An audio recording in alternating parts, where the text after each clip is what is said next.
Harrisburg. Carmen Riley bent over her unconscious son, looked into his eyes and knew. Several days earlier, 21-year-old Tyreek Riley had been jailed after an altercation with his father.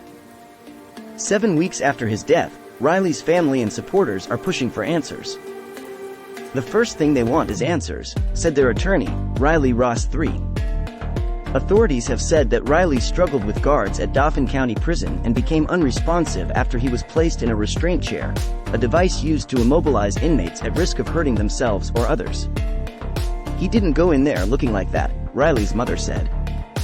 The case raises questions about how inmates are treated and cared for at Dauphin County Prison, a lockup in the Pennsylvania capital that houses about 1,000 people.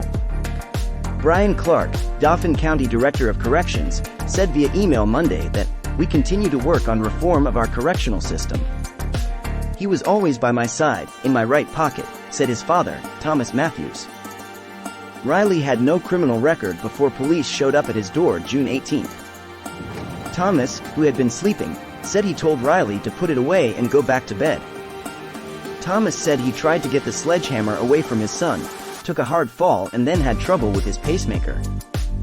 As medics tended to Matthews, police officers put Riley in handcuffs and led him away, said Carmen Riley. It was the last his parents saw of him until June 27, when they showed up in court for Riley's preliminary hearing and were told to go to the hospital instead. District Attorney Fran Chardo, whose office is investigating Riley's death, has said that Riley was placed on suicide watch at the jail but did not elaborate why. On June 26, he suffered some sort of medical problem, and jail staff determined he needed to go to the hospital. Some text goes here. We're reviewing a great deal of video, interviewing everybody that we can to try to figure out what happened, he told the Associated Press on Monday. Surveillance video from the jail shows several guards dragging Riley out of his cell and putting him in the restraint chair, but the view is obstructed and it's unclear what exactly is happening, said Ross, who has seen the footage. Guards also spent about 15 minutes in Riley's cell before removing him, but there's no video of what took place, he said.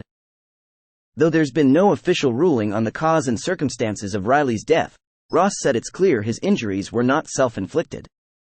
The jail has not said whether any staff members have been disciplined during the investigation into Riley's death.